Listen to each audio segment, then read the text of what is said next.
Hello, everyone. We're going to get started. So today, I hope you're here to learn a bit more about EOR versus entity.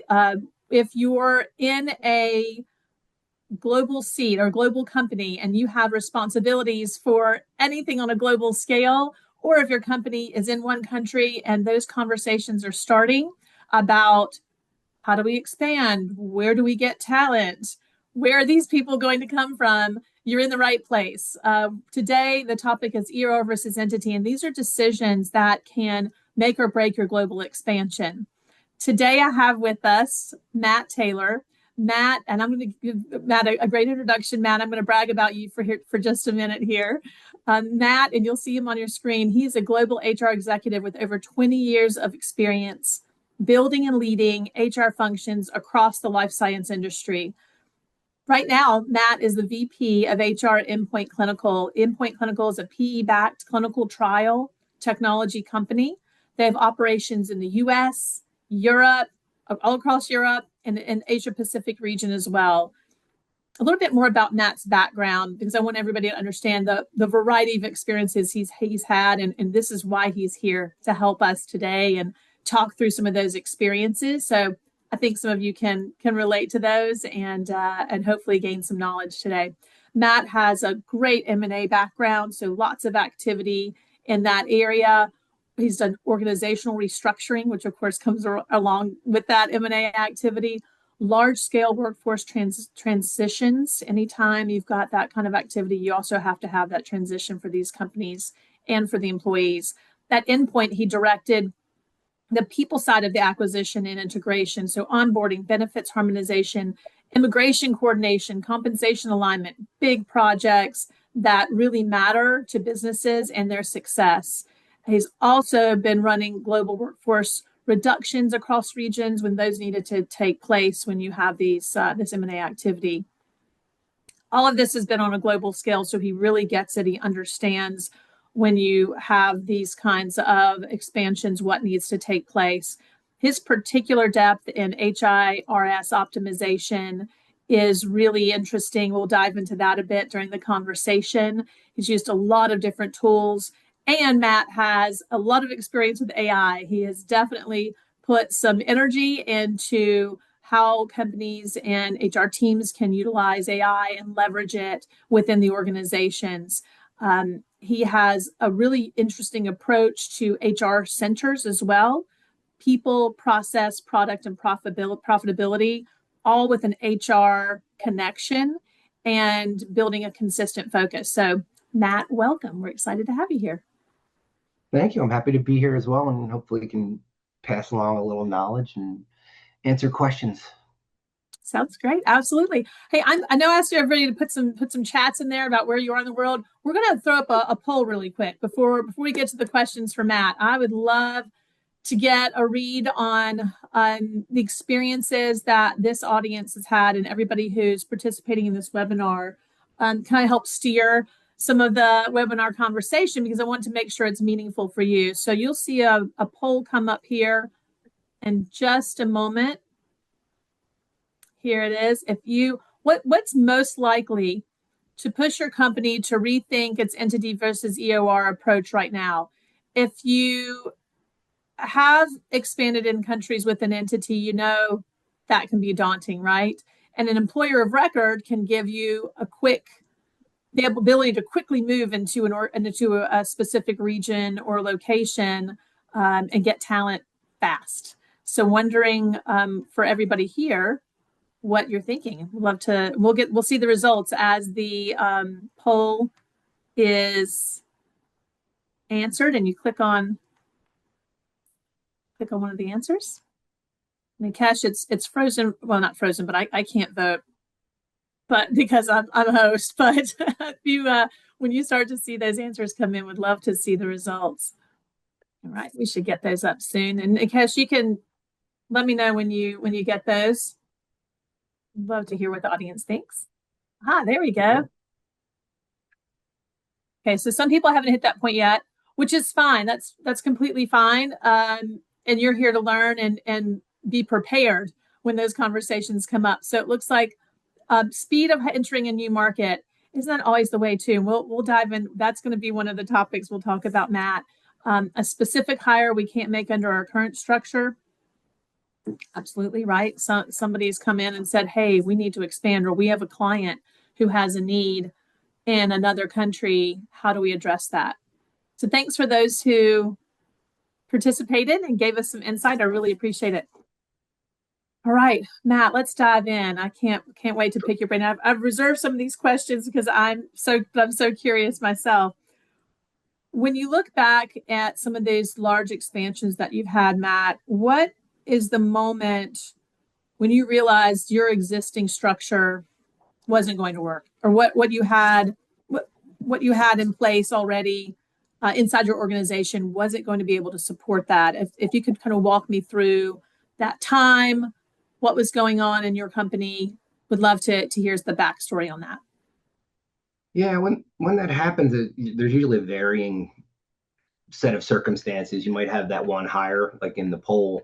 You might be doing a larger M&A, or my favorite reason is to expand into a market that you're not in yet. So it's rarely a lightning bolt moment, right? It's more like the ground is shifting under a rapid series of business events that are happening. So each of those kind of scenarios has taught me something that the last one didn't. So we went through a stretch where we were managing workforce actions across all of our geographies simultaneously, different countries, different legal frameworks, different expectations around notice periods, severance constructs, tenure calculations, all happening in overlapping windows. Ireland's a good example. We walked in assuming tenure would calculate similarly the way it would in the UK, and it doesn't. And that assumption alone could have cost us real money, and more importantly, real trust with an employee if we hadn't caught it. In the Philippines, we had entirely separate settlement frameworks that we had to build, understanding what was essential from scratch. In China, right? We have an entity, but in China, a unique scenario. If you're not from China, if you don't operate organically from China, you're only allowed to have one entity. And if you want to operate in other cities and have other entities, you have to use an EOR. So what crystallizes this for me isn't any kind of single failure or there were no disasters. It's the accumulating sense that we're spending an enormous amount of HR and legal bandwidth reinventing country by country every single time with outside counsel on speed dial in many cases. And in a business like ours, our sponsors are trusting us to run their clinical trials, flawlessly. Right. So you have to start to ask: is this the best? Is this how my people should be spending our time and our energy? Right. It's the buy build question. A buy build borrow question. Untangling employment law trivia market by market is not a fun exercise for most people. So should we be doing that, or should that be somebody else's core competency? So our team, our company can be building an actual talent strategy to deliver like that. That I think is what culminates in the real moment. It's not always a single hire. It's not the realization that we'll figure it out each time. That doesn't scale, and it quietly taxes your best people time and again, their headspace in a way that's just hard to see until you add it all up. Right. That's great insight. Absolutely. I as you were talking, I was thinking about the conversations that I've experienced internally when it comes time to expand. And, I have the CFO walk in and say, we've landed a client, they're in X country. I'll use Brazil as an example. And Philippines actually came up as well and said, we have to have people on the ground quickly.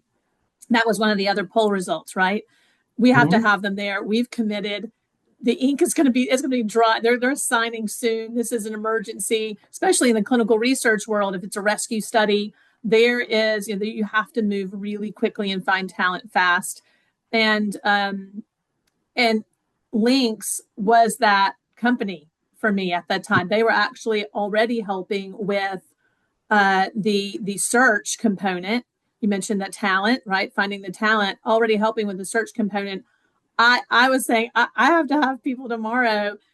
You're right. The EOR is a much faster, more efficient way to get the results that these executives are looking for, and the company needs, quite frankly, because these in our world, the studies in the clinical research world, pharmaceutical world, there are patients at the end of that need the support, right? And they're counting on this. So it's my experience as well has been great working with an EOR. But that's a debate, though, right? That happens internally. A lot of, and I'm sure caller the individuals, people who are on this call, probably have experienced that too, right? We're here to try to help you gain some knowledge so you're better prepared during that debate session. What do you need to be asking for? Just to know that you don't have to figure it out yourself, right? There are lots of resources, lots of companies that can help you decide, or lots of resources that can help you decide. Linx is a great example. They have a tool that you can go through with one of their salespeople that'll help you decide, do I need to open an entity or not? Sometimes you don't have to move quickly. Sometimes, I don't know if you've ever had that experience. Have you opened up an entity in a country, Matt, and not gone the employer of record route, or did you always start out with an EOR? Yes, we have opened up entities in other countries, but that's a much more concerted effort. You're still going to need external partners, external legal, external expertise if you don't have it on staff. But it's, for me, it's the speed, quality, the iron triad question, like when and how do you do that? And there's lots of kind of parameters and permutations that will give you different reasons to do it. But we have opened our own entities. And we did it in the Philippines as part of a kind of extraction from a purchase, so that we would have our own entity. But there's usually a magic number that you make that decision. Do you use an EOR, and then do you do an entity? And then there's the combinations of, I'll do an EOR first, and then my exit strategy is when I hit a certain number or threshold, or I prove a thesis about a market, then you open up an entity. So there's never just one. It's typical HR answer, but it really depends on what the business outcomes are. But it's important. Engaging an EOR is well worth it under the right conditions and expectations. But you should also have an exit strategy if you're going to continue to expand in that market. Right. So a lot of different factors. Yep. And when I want to back up, because I think you mentioned two very, very important things that I have seen teams miss, or maybe not spend enough time on in the beginning when you're making these decisions. Exit strategy, definitely, but also, what is that tipping point? What is the point at which it makes sense to move to an entity? There are, and want to hear about your experience definitely on that. There are calculations, right? There is some real conversation that has to happen about those two items. Can you tell me more about your experience? Who did you work with? What did you do? How did your company decide, okay, at X hire, that's when, or before X hire, whatever that number is, we're going to start the work of building an entity? I would love to dive into that more, because I think it's a complex, actually, I know it's a complex endeavor and takes a lot of time and effort and energy. Yeah, I think you have to get smaller to be practical about it. I think you need to ask yourself three questions, right? You should determine, how many people you need in that country over the next 12 to 24 months. How committed are you to be in that region long term versus just a test market, um, and how sensitive or senior are those roles, right? If you're doing just a single senior hire in a new region, EOR is a no-brainer. You don't want to have to stand up an entity, go through that, do taxes, audits, payroll. You have to set up a lot of infrastructure and back office just to maintain one employee. It doesn't make any sense.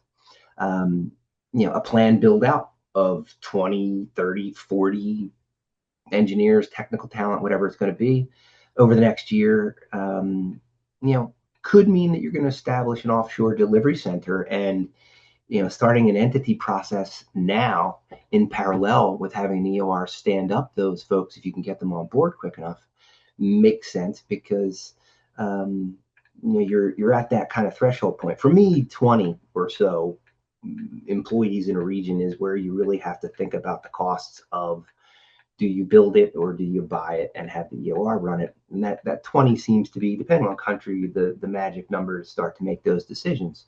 Because in many countries, the costs will outrun the setup costs of an entity in year one if you're going to stay EOR 20, 30, 40 employees. So you have to figure out that exit strategy piece.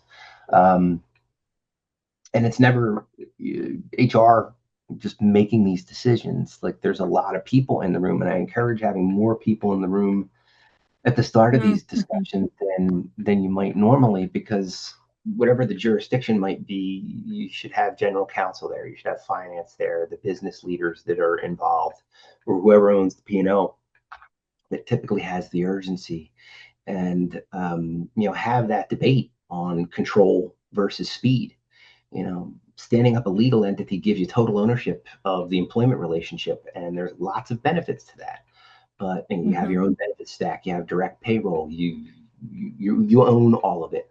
You might have zero expertise in that space, so you have to really weigh, what the effort's going to be for the output, and the numbers and the expectations. So answering those three questions on the front end is really important to do, and having the right people in the room as you're thinking through your strategy is important. And touching on it a little bit, and we could probably kill an entire hour on, picking the right EOR is smart. There are a lot of EORs that will run your payroll and your benefits, and it is a nightmare to try to get answers when you need to exit an employee from that EOR, or they have illnesses that you have to understand what the regulations and rules are. And so almost every EOR can run payroll, can do benefits, can stand up the front end of the relationship, and you think, hey, that was easy. Why don't we do this more often?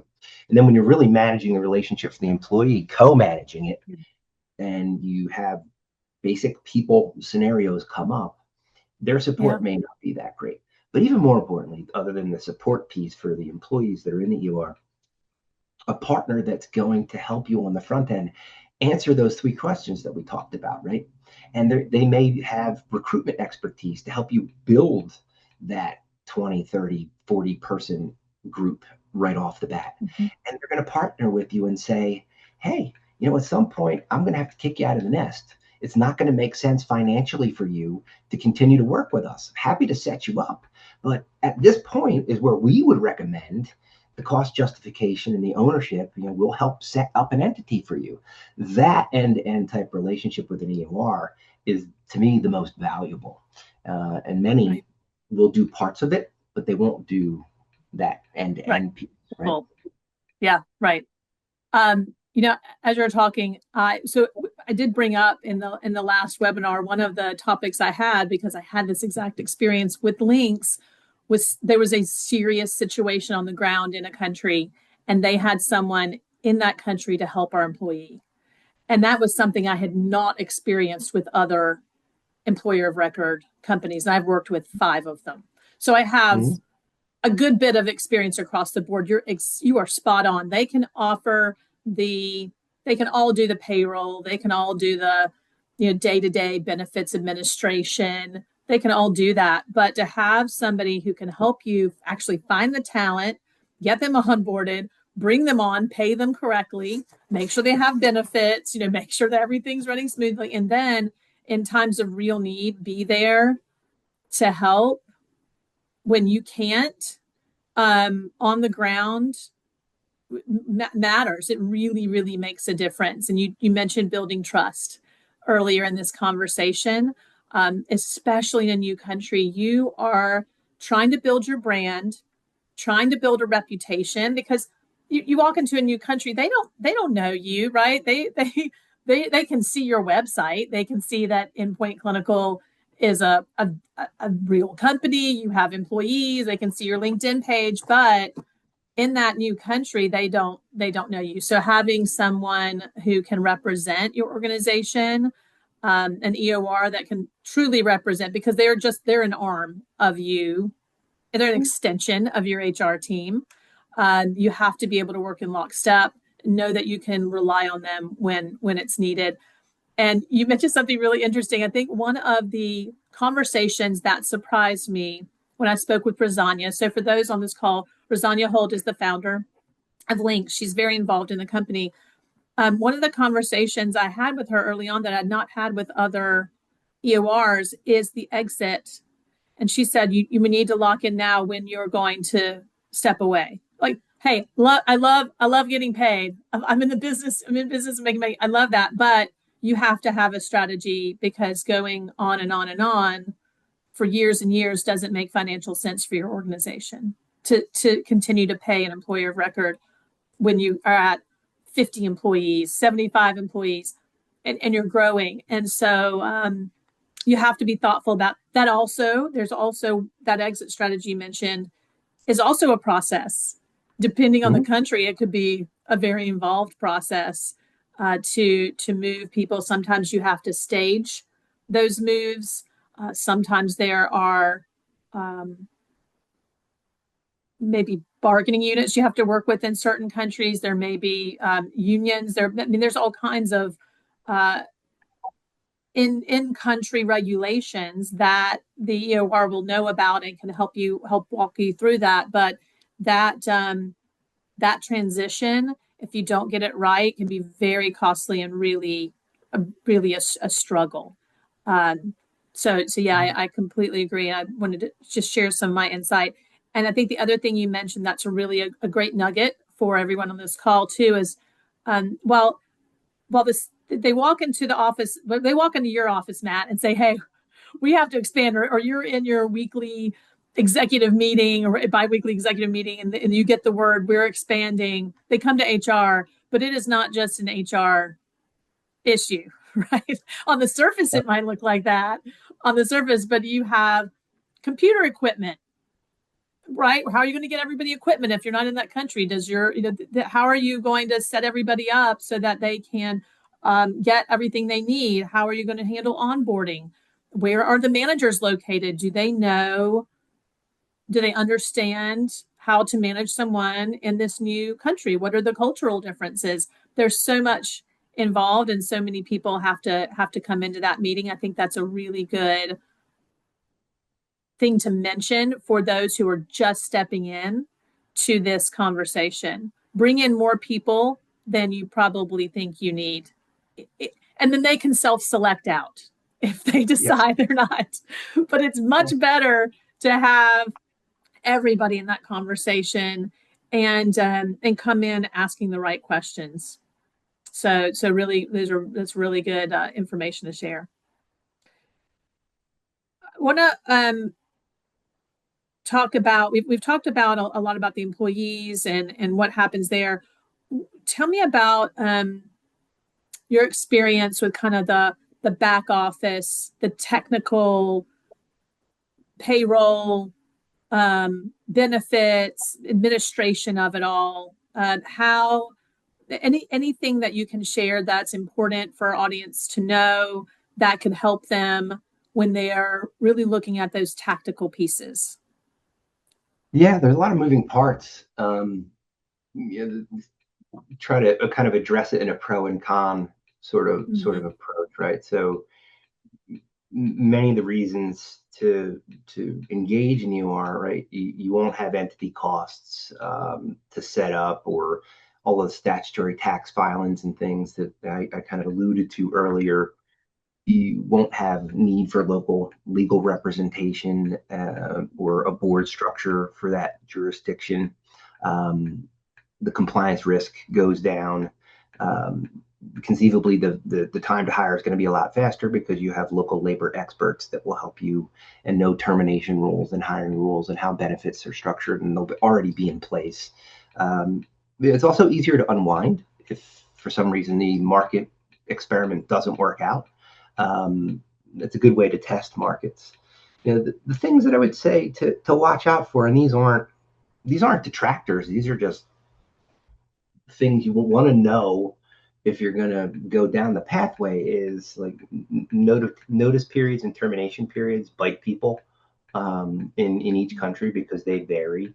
Um, the EOR is the legal employer, but the underlying labor law of that country still applies. And so Mm-hmm. the EOR providers know it incredibly well and can help you manage exits. But when you're exiting people through EOR, it's a partnership. You don't own the horizontal and vertical. And so that it's going to take extra steps and conversations. Um, I've seen situations where the business assumed a notice period was X and it was actually contractually owed to be Y, and it was 3 times what they were planning, and the financial exposure was a lot higher. So you want to understand how all of that works on the front end. And the EORs are great for 100 reasons, but there is now a layer between you and the employee. So if anything sensitive happens, right, when you're talking about performance management, terminations, the people side, the legal disputes, Mm-hmm. you have to route through the provider to do that. So pick a provider that is a good network fit for you and your company. That you wouldn't mind being stuck in an airport for 24 hours with, kind of answer the question, right? So because you're Right. you're employing your best people in this way, so you need to be in lockstep with one another. Hopefully that helps a bit. Great.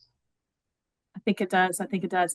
You mentioned something too, financials, right? It all comes down to that, right? When you're looking at these, and those are the conversations that took the longest from my Yeah. experience and were the most involved. So for everyone on this call that's trying to learn, know that you need to walk in expecting some really in-depth conversations about the financial impact. Either way, entity or EOR, make sure that whoever you're talking to is really forthcoming. Whichever, if you're speaking with an EOR, that they're really forthcoming about what you're going to be paying, what are the fees, what does it cost per employee, per country. Uh, Dive into everything. There's no wrong question. And if they push back on you, then that might not be the right one. They need to be really open about it. If you're working with an EOR on the entity side, of course, you have legal, you have all of the time, right? There's a cost. If you're paying contractors in that country, there's a cost to how long it's going to take you to get from A to entity. Make sure you're thinking about that. I think for me, in my experience working with EORs, not all of them were completely open about some of the fees, and down to even conversion rates for Mm-hmm. the currency. Make sure you're asking all those questions. I've been surprised in the past about what came up, what was in the contract, and you don't want surprise. My role was to make sure there were no surprises, right? Make sure that we covered everything. But I had some great conversations with our controllers and the financial. We became very, very close through that experience working with our financial analysts because they asked some great questions. And I think it's something that anybody who's going down either path needs to really pay attention to and dive deep in are the financial implications. What's been your experience? Yeah, I mean, the sticker price of an EOR is really easy to point to, but and you'll have this conversation with finance invariably and the business, but the real cost underneath that is the internal effort, right? So every time you set up a new employment structure, somebody on my HR ops team is reconciling two systems. Payroll is learning a new process. There's a new pay cadence. You're going to do change management with employees. You have all these work streams around it. The legal entity on the paycheck. You know, so you're working through those elements in an EOR. Conversely, if you were going to set an entity up on your own, you're dealing with local bank accounts. You need a statutory director in a lot of regions. You need legal representation in that country, payroll registration, ongoing corporate filings.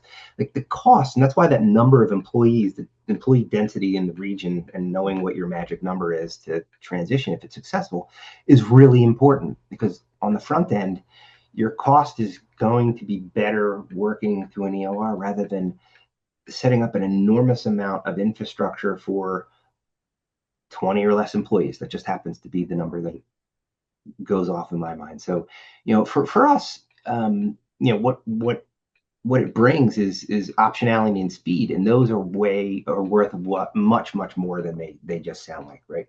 We can always say yes to a new hire in a new country in a few weeks instead of quarters, which matters a lot when the business is chasing a specific opportunity you're trying to support a client win. But during an acquisition we went through, having flexible employment structures like this already in place in certain markets weren't.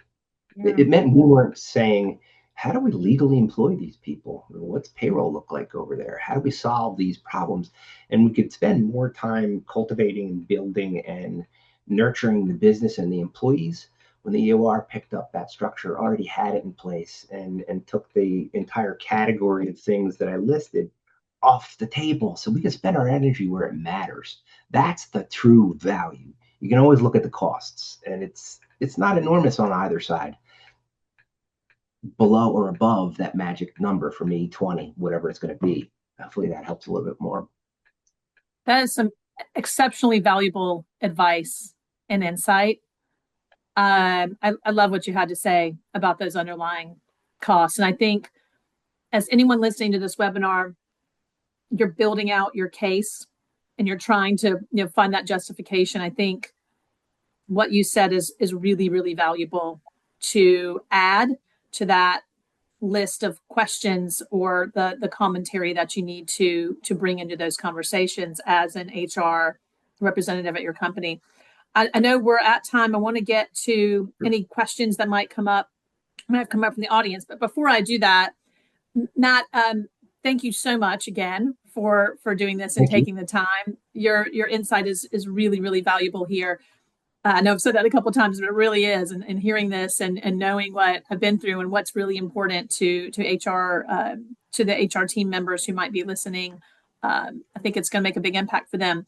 And do you have any final thoughts for an HR leader who might be walking into this or is in the mix now? They're in the trenches trying to figure this out. Any final pieces of advice or a piece of advice that you might give them? Yeah, for sure. I would advise I would share that you don't make the decision sort of in the abstract. Make sure it's tying to the business roadmap, and if you have real conviction that you've sustained and meaningful headcount in a country over the next few years, start the entity conversion early. Use the EOR to get your legs under you. Start the entity, stand it up at the same time, because standing up entities and building out the infrastructure to have your own, employment entity in a region always takes 2 to 3 times longer than you would expect. So you don't want to be building the runway retroactively, right? So that's important. The single biggest mistake I think people make is treating this decision and going one route is not a permanent binary entity or EOR, and you pick that lane and you stay in it forever. Very rarely. It's more of a portfolio decision. So you have to consistently evaluate your core market, is the EOR performing correctly? Where are we against our roadmap and our density of employees? And keep revisiting that as your footprint changes, because if you neglect to check in on it and kind of manage that field, so to speak, it'll wind up not being cost effective or appropriate, and you can no longer make strategic choices. You could Mm-hmm. get locked into some things that were unintended. I Yeah. agree. It's not a set it and forget it Yeah. Yeah. situation.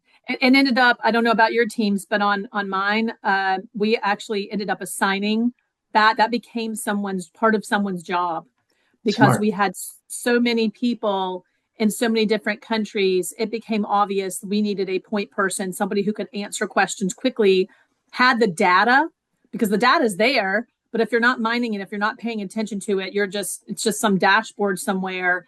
It's really not meaningful at all, and you can't make the right business decisions. So yes, we ended up taking someone who was a manager and giving that person part of their job, their responsibility was to own the EOR entity, and they worked with others in the human resources department, but they really owned it, and it made all the difference when we gave that specific responsibility to someone.